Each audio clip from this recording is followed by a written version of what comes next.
All right, that worked flawless once again. Then here we are, Saturday afternoon. I know normally we're Saturday night, but today we have a killer four band special all day. And today, our first guest, James. Please introduce yourself and tell us a little bit about the band you're in, buddy. All right, so I'm my name is James Delbridge, and I'm the lead singer and guitar player for the Ottawa power metal band Lycanthro. Yeah. Yay! I'm so happy you're here. You guys are one of my favorite local bands. Oh, really? Thank you. Yeah. So this is awesome. It's my turn to fangirl today, TJ. That's all good. It's all good. So I want to know about your track by track series before we even start shooting the shit and see what's going on and stuff, because you just mentioned to me that nobody's asked you about it yet. Well, it's because we only just started posting them. That series was I saw like one thing I was trying to do was I was trying to figure out different kinds of content to promote our new album.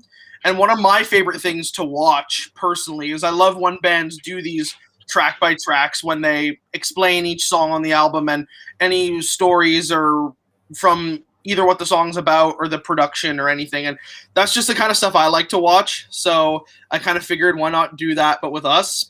And when we were filming it, it was just here in my room. Like a few of my friends are aspiring filmmakers, and they have this fancy filming equipment. So usually I'm their guinea pig with stuff like that. So I said, hey, I want to film this thing. You want to come over and we shoot it? And since they're my friends, there's always like a little bit of comedy in some of them, just because we're kind of fooling around during a lot of them. Like there are even some parts in the videos that haven't been uploaded yet, where I'll take like something that the guy said off camera and throw it into the video just because it's funny, and it's in context. Like we haven't posted yet, but we did one for our song Into Oblivion, and that song, what it's about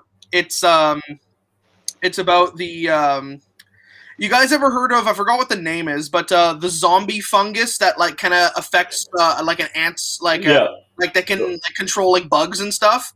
Yeah, so they do it to ants, mainly ants, I guess it is. Ants, wasps as well, right? Yeah, well, that's what the song was based on originally, because the song is about like zombies and classic zombie stuff, like Day of the Dead and stuff like that. But a lot of the lyrics is based off that, and there's one bit in the video where I made an error and I said an ant's brain, and then I put a record scratch in my friend off camera. And this wasn't like part of the take, but I put it in. He goes, James, make sure you don't say ants' brains. Ants don't have brains. And then I really sarcastically go, oh, thank you, Duncan. Just stuff like that, So it's just like I wanted to like. I love like making and like watching those kinds of videos, but at the same time, I want the personality of the band to come through too. Is that like most people will know that even though power metal is all about dragons and swords and blah blah blah blah, it's a lot of power metal bands are also just really fun-loving guys. So like if you've ever listened to Ed Guy, half their songs are like just stupid. Like, in the best possible way, like freaking Laboratory Love Machine and shit like that.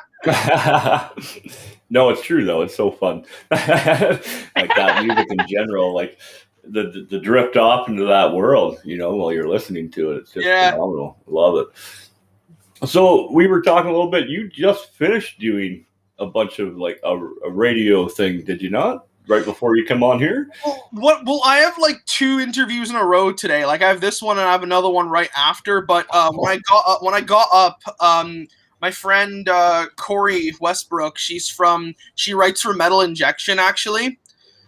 She was doing a radio show on Give Me Metal, the radio app, Metal, and she was playing like pretty much just a bunch of bands that like she's friends with and everybody, and I kind of figured, well, she's playing us, I might as well make an appearance in the comments, and she was playing like us, and I just cut out again. Oh, there we go. Stuff happens. Don't even worry about that. All right. Anyways, yeah, she was like playing like a bunch of the bands that like she's friends with and she works with and all that. So she's a good friend of ours, so she played us, and she plays like some of the other bands that she was playing on there was like if you're from Toronto, I'm sure you know Lindsay Schoolcraft. Yeah, like her, like us, Lindsay, a few others, you know, and I figured, I'm like, okay, well, everybody who's getting played is like making appearances in the chat, so I might as well. And it was a good show, and it was really cool to hear everyone's thoughts and all that. It's a really cool thing to see, like, as the song's playing, you can make a comment. It's like, oh, tell me your thoughts on the song, guys, and everybody just starts, you know. Wow. Like, it's really cool and really interactive, and yeah, I think that it was my first time using that app, so I thought it was kind of cool for that. So yeah, no, that's something I should definitely question you a little bit another day about that, like how that went down and how that worked, because that could be something we could do over here. Being able to, you're an independent artist now, are you not? Kind of. Yeah. Because like the thing is that we're on a label, but they're not a big label. You know what I mean? So like we're not technically an independent art.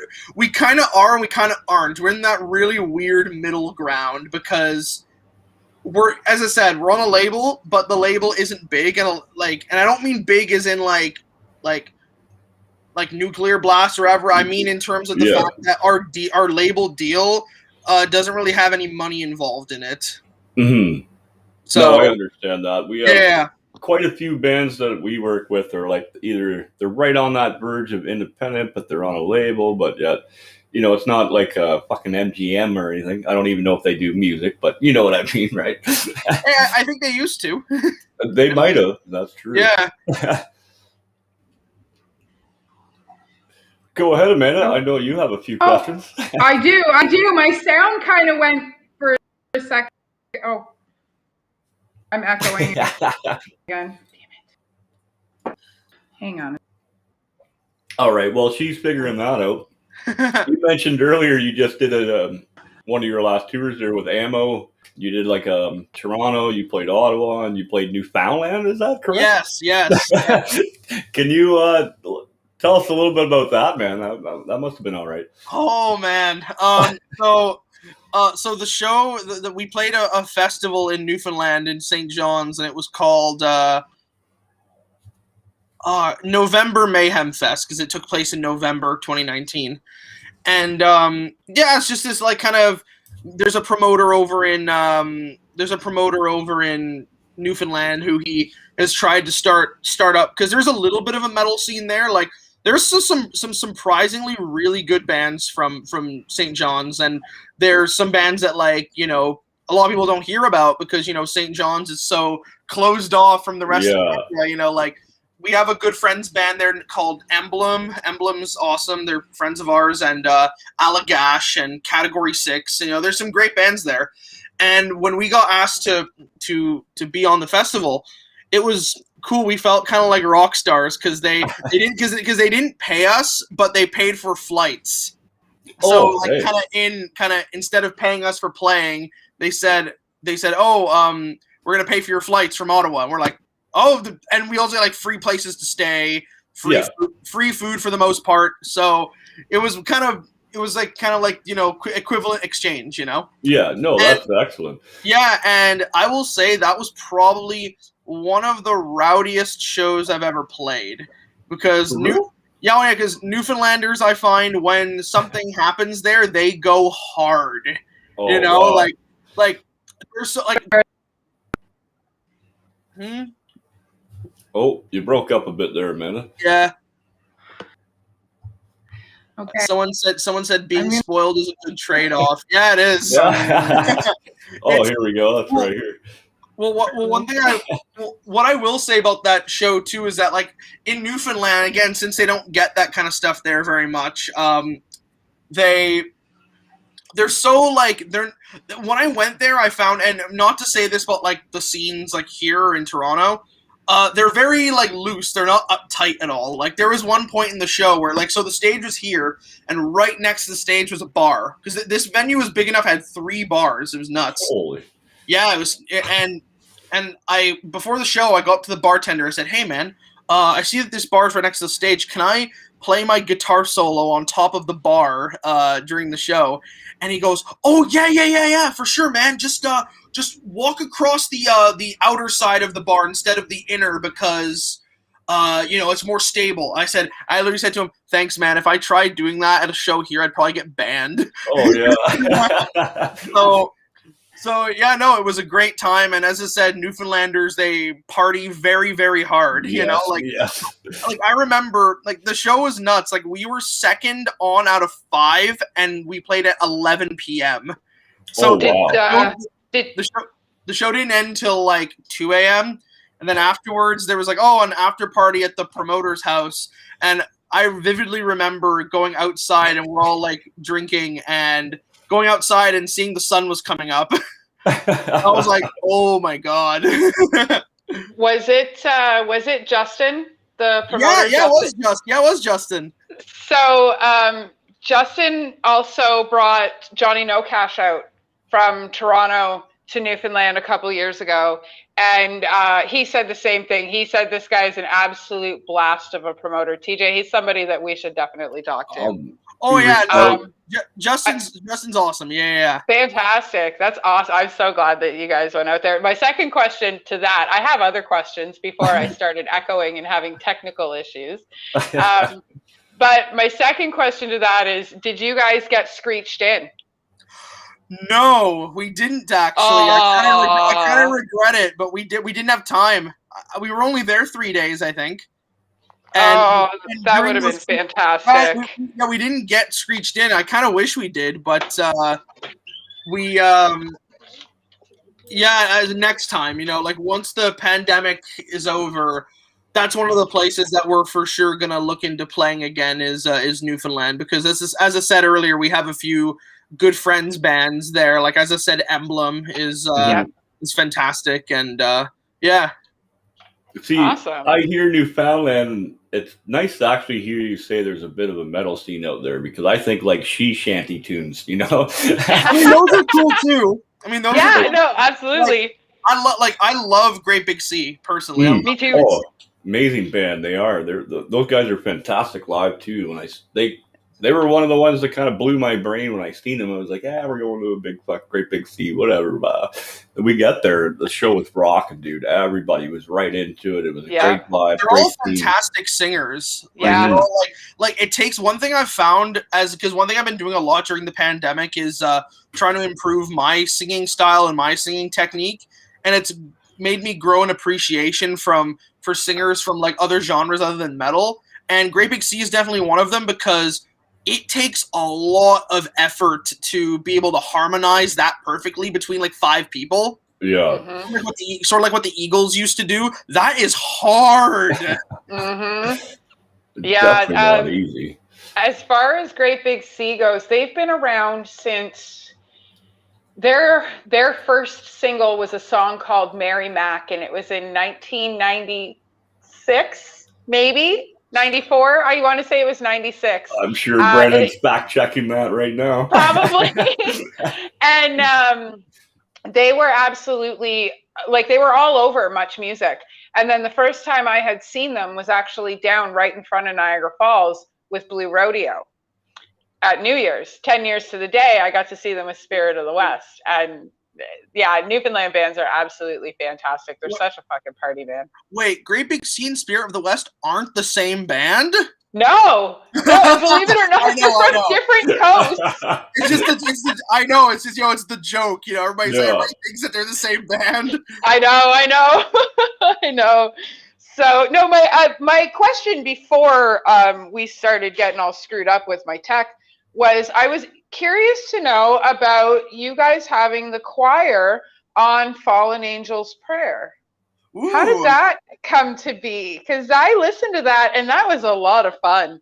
Oh, sweet. Glad you enjoyed that one. Yeah, Fallen Angel's Prayer was definitely a bit of a risky song for the album, because it's so different than everything else, because even with people who I've talked to or have read, we've gotten a couple of reviews so far, and people have been telling me that's like, it's funny, for a while that was my favorite song on the album, but then a lot of the reviews keep saying it's their least favorite just because of how different it is from the rest of the album. And Really? Get that but yeah, here no, and there. yeah, but the choir, that came about because I was so the song itself is based off Hunchback of Notre Dame, right?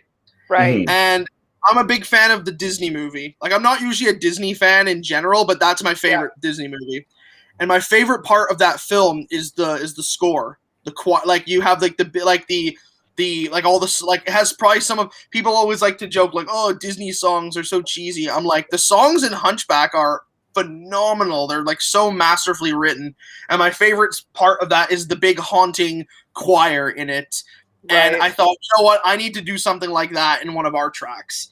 And so I have a friend here in Ottawa who she comes to all the metal shows, and she's like a metalhead. But her other thing that she's into is she's the leader of the Ottawa Capital Chamber Choir. And I remember asking her, said, "Hey, we want to have a choir on one of the tracks. Would your choir be able to come into the studio and do it?" And she said, probably not the whole choir, because I think there's like 50 of them in it. But she's like, I'll message everybody, and whoever wants to come can come. You know what I mean? Like, it's just basically, it was pretty much like whoever's going to show up. And I think in the end, like 15 or 20 showed up. Oh, wow. And, but that was all we needed, you know? And and they were all very ecstatic about it. Like, literally after she said that, she messaged me 2 minutes later, be like, "Yep, we already have like 20 people who's down." I'm like, "Okay, sweet, that's all we need." And we went into the studio, and it was pretty funny because it was like no rehearsal, nothing. It was just I gave them one line because all they say is, you know, "Sanctuary" over and over. And yeah, and it went pretty smoothly actually. And yeah, I'm really glad how it turned out for sure. That's awesome. No, phenomenal. That's got to be quite the experience, though, to play with a choir like that. Like, Yeah. How did you guys even arrange that then? Like, did you give them the song, like the final product, and they scored over top of you, or was it vice versa? I kind of, well, when I look back on it, I kind of realized there were easier ways we could have done it. Because normally, I didn't know this, but normally when you record a choir professionally, you record each section. So you record all of the baritones, all the tenors, all the sopranos, all separately. You don't record the whole thing at once. I didn't know that before. But so for this one, we recorded all of them. Oh. And pretty much what happened was they didn't actually hear the song. I just gave them the melody and the line, and that's pretty much it. Like, we had a friend of ours on the piano in the studio just to give them, okay, this is the melody, do do do do, and they kind of, and I said, okay, the words "Sanctuary," then they play it, and then they had it, and then they kind of sang it. Well, we all had headphones, so they didn't hear the whole song; they heard just the section, and yeah, and that's pretty much how it went. And the thing I found hilarious about that session was we had one of the people who volunteered to come and do this recording was actually the choir's lead soprano, which I was like, whoa, that's pretty cool. You know, that's a bit of an honor, you know? Yeah. And after we recorded, I'd heard her with her, like, you know, freaking high dog whistle notes and stuff like that. And I remember going up to her and saying, "Hey, break this glass right now. Come on." Yeah. I was going to ask, that was kind of a stupid question I had afterwards, was like, did anybody do the singing and broke the glass or what? Well, she probably could have, because she, like, that's one thing I find pretty funny is that as a metal singer and as like the style of vocals that I do, which is like, you know, the old school, like Rob Halford, Bruce Dickinson, Michael Kiske kind of vocals, I'm always jealous of a lot of women singers, because I'm like, because since naturally women can sing higher than men, they can go so high, and I'm like, oh, I wish I could sing that high. That's awesome. Oh, my screen got big. Oh, there you are. I can see you again. So you had mentioned that you had a friend of yours come in on the piano. Is that James that you were talking about? No. James was later that same day. We had a friend of ours who her name was Holly, and she was the one. She's the one who played the flute on the track, and because we did the recording of the choir first in the morning, or in the early afternoon, I guess, and she came in and she was the one who was like, she's like, oh, okay, I know, like, she's like, oh, I studied music, so I can play the melody on the piano, no problem, and they can kind of copy it or whatever. No, James, or we always call him Jamal because of two James's. So, but yeah, no, but he came in and he's a fantastic player. He's from a local band here called The Aphelion, which they're kind of like, imagine Ottawa Opeth. That's what they sound like. No way. Oh, yeah, okay. They're one of my favorite all-time bands. Like as far as they're probably the only band from Ottawa who plays like progressive metal, like in the traditional sense. Like, very I'm much so glad like, I asked about him. Yeah, they're very much like Dream Theater, Opeth, stuff like that.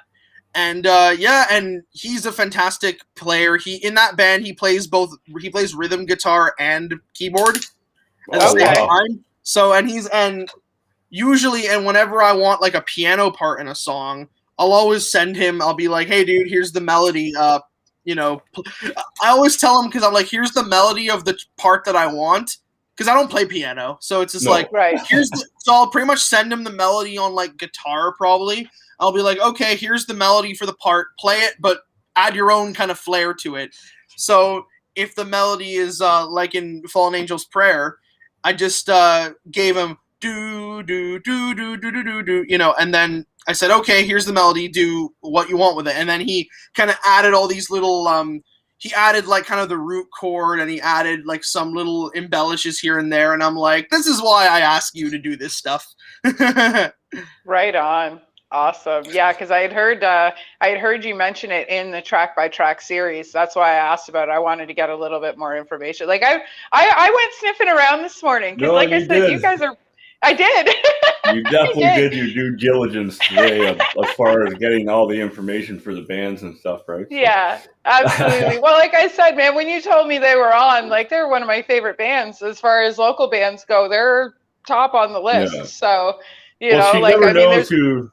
Oh, sorry. She never knows who I'm booking, right? I just tell her 10 minutes before the show. This is who's on. Sometimes. Yeah, sometimes. It's if I don't get the opportunity to jump into the schedule and check it, which I have been on top of lately. So when I had seen that you guys were on the schedule, I was excited. So yeah, I definitely went digging around and looking for stuff. So on top of Camelot being one of your bigger influences, where else do you guys draw your influence from? Well, Camelot was mainly an influence for that song. Right. Because Camelot isn't... I love Camelot personally, but they're like not really a band that we kind of overall we kind of draw from. Right. That's... no, but I love Camelot, though, don't get me wrong. But our stuff is more kind of inspired by like the old school power metal bands. Like the main bands that we draw influence from are like Manowar, Halloween, Blind Guardian, Judas Priest, Saxon, stuff like that. Persuader, if you know who that is. Yeah. Yep. Yeah. We both do, actually. Yeah. I've just been told we sound like them, so it's like no, really they're good. They're good. So that's a compliment. That's like really heavy, thrashy power metal. That's what I like. Is that like I love like the bands who are really like I said, like Camelot or like Twilight Force, which they're very like clean and pristine and all that. And I love that stuff. And I want to have a few tracks like that for us. But at the moment, our kind of sound is still like, and I found this is what kind of resonates with a wider audience, especially in North America.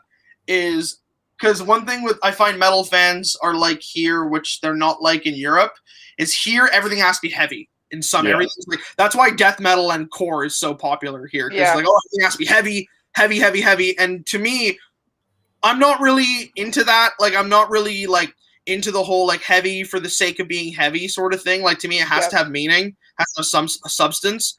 So I kind of found that I'm like, okay, if I combine like the European bands I like and still make it a little bit heavy, then I think both worlds will like it. And it so far it has. Like people who like power metal like it, people who like pure power metal like it, and people who like heavier shit like it too. So I always try and write our songs to be like everybody can like it. You know, everybody can enjoy it in some way. That's kind of the goal I try and that's what I try and go for with our music, because metal music is something that, you know, a lot of people, especially like on the outside, are very like, you know, growling and blah blah blah blah. And you know, I've heard "Kill Your Mother" music. You worship exactly. Satan. Or you know, my you're like, or my favorite is because people my age will sometimes say, "Oh, is that screamo music?" And I'm like, you don't even know what that even means, okay? Yeah. I'm like, we do not associate ourselves with those bands, all right? Yeah. We're not Escape the Fate or anything like that, all right? Yeah, they're on the other side of the fence. They're not even close to us musically, you know, like that kind of stuff.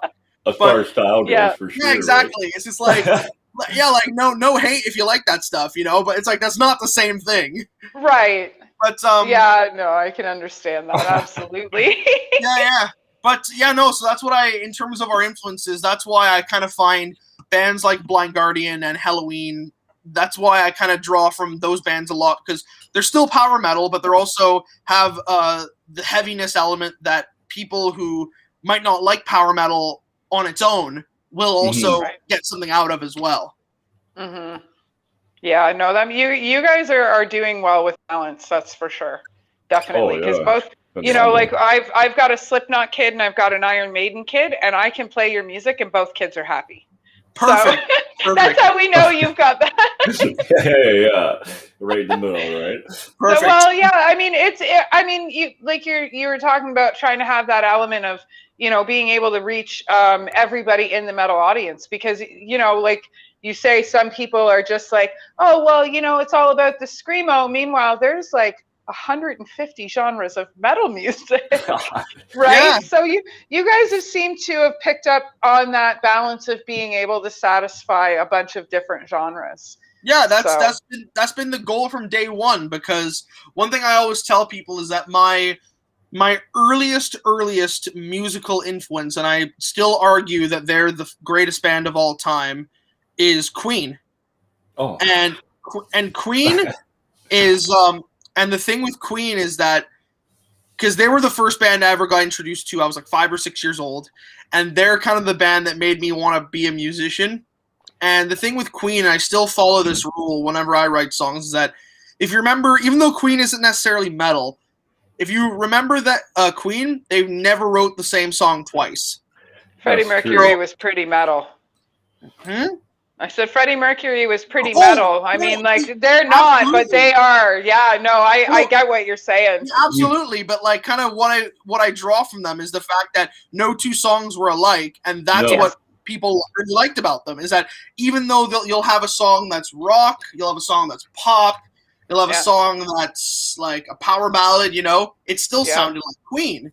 And that's what I'm trying to do with Lycanthro, is that we'll have different songs from different subgenres, but they'll still be us. They'll still sound like us. Like hell, like, even on some of our new stuff that no one's heard yet, that we're just working on at the moment, that isn't on Mark of the Wolf. We have a new song that's like a full-on folk metal song. No like, way. Awesome. sort of like an Elevite kind of thing, you know? Yeah. Oh, I can't wait to hear that. Yeah, yeah. Or we have like a new song, which is also kind of like, it's like a mellow, deathy song, but with clean vocals. It's like Arch Enemy, but no growls. It's just like me with my regular singing voice. So it's like I try and like, that's what I mean. I try and like do the same thing that they did. Is that we'll have songs that take elements from different genres, even though we're still a power metal band and at our core. And we're still Lycanthro, you know. So right. No, that's excellent, man. That's phenomenal. So, since from Ottawa, I've got to say we've reached out. We're making roots in Australia. We're making roots in South Africa, Montreal, fucking Ontario. You're the first band other than one other one out of Ontario, or like out of Ottawa. Sorry. what are some of the local bands we should be watching in your direction? Oh, from Ottawa? Yeah, man. Who's all coming up? Well, as I mentioned earlier, the Aphelion is fantastic. As I said, they're like Ottawa Opeth. The other ones that I like a lot personally are we have a great band here called Infrared. They're they're like an old school thrash band, and they're one of those bands that they're sort of like what we call they're like the local legends, because they're one of those bands that they were actually an Ottawa band in the 80s. And they actually got their old, and you can find this on YouTube, which whenever their singer Armin is a good friend of mine, and I always razz him about this because he hates this video. You can find their old video from when they first started out in 1988, and they got it on Much Music actually. No way! And it's still on YouTube. It's still on. I am looking for this right now. That's awesome. Yeah, but while you're at it, listen to Infrared. Their new stuff too, because I'd actually argue their new stuff's better. Well, mainly probably just because production's a lot better nowadays.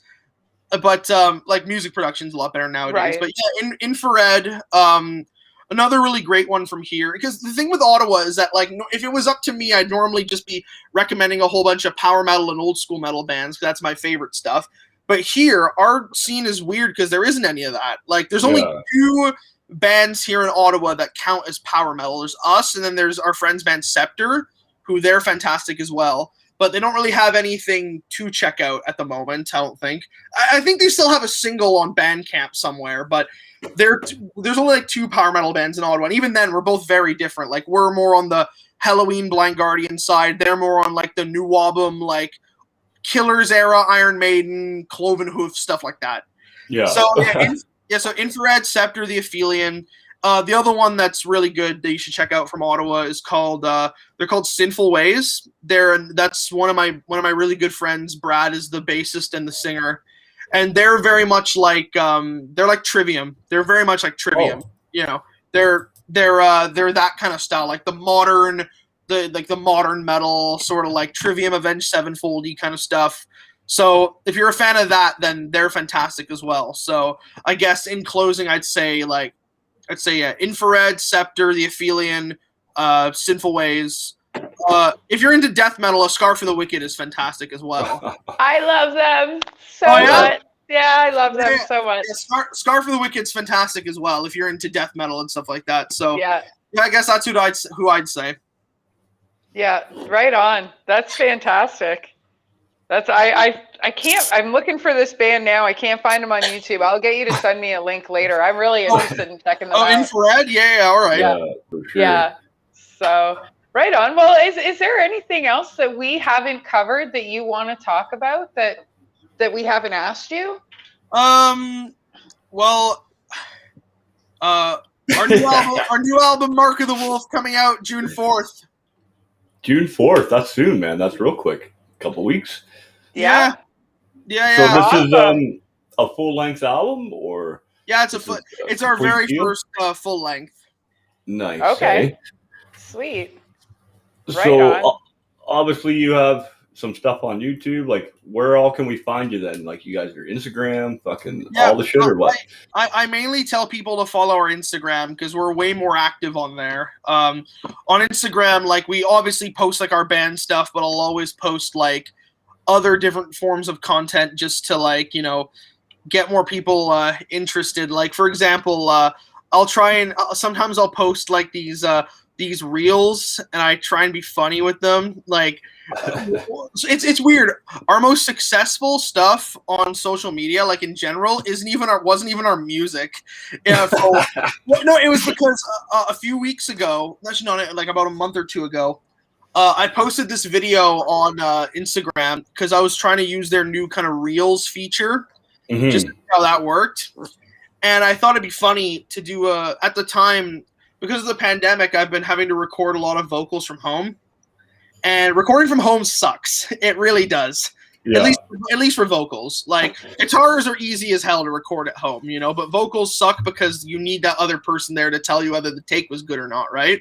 Yeah. So I made a video on our Instagram, and it was called Singer Recording Struggles, where I did a kind of a short skit where I sing a line from "Through the Fire and Flames" by Dragon Force, and what I did was in the video I sang it, and then put then I say, "Oh, that was a great take. Let's listen back to it." And then I put my camera up to my my DAW, my recording software, and then I play the clip, and over top of it, I just go, "You suck, you suck, you suck, you suck, you suck." And then that video blew up. Like, I was not expecting that. Like, it has currently, I think, 100,000 views on Instagram. And it's like, wow. I think it has like 5,000 likes as well. To the point where, I kid you not, that like I woke up to this today and I was just like kind of fanboyed a bit, because literally I not woke up to this, but right before I came on here, I get a notification on Instagram because one of my favorite singers in general is her name is Sara Squadrani. She's Italian. She's from the Italian power metal symphonic metal band called Ancient Bards. And I'd been talking with her a bit on Instagram, and she parodied our video. No way. Yeah, no, like she used like my voice. She used like the audio and everything. And I'm just like, what the hell? One of my favorite singers is parodying our video. That's an honor right That's there. awesome. Right? Oh yeah, no, I was like, huh? We have our second band backstage, and I know you were saying you kind of know these guys. Well, I know one of them. I know Bobby, their guitar player, because as I said, we played with the other band. He's in Mocha Mocha. We've played with them a few times. Okay. Well, we're going to drag them in right now, if you don't mind, and we'll overlap the interview, and you can hang around as long as you want, obviously, right? But cool. Yeah, I have another. They're backstage right now, so let's bring them on in. I'm going to slip out, take a quick pee, and then we'll you guys wrap everything up. I have another interview at 3, but I'll chill for a bit until then. Yeah, so. As long as you want, man. You're welcome as long as you want today, for sure, right? Sweet, man. Okay, well, TJ, before we pull them in live, why don't we head backstage for 5 minutes so we can all take a breather, and then we'll come back live in 5 minutes. Does that work for you? Yeah? No? Works for me. Okay. Well, you said we'll you keep wanted the stream to going. So. We'll leave up our picture of Jesus smoking a doob, and we'll jump backstage. And I'm pretty sure he's back there, or he's already behind us. So yeah, all right, no, he's sweet, perfect. Awesome. All right, fantastic. So we'll see everybody with everybody back again here in like 5 minutes. Yeah. All right, I'll end the stream and we'll be back. Perfect. Awesome. It's not ending on my computer. I know, it never works the way I want it.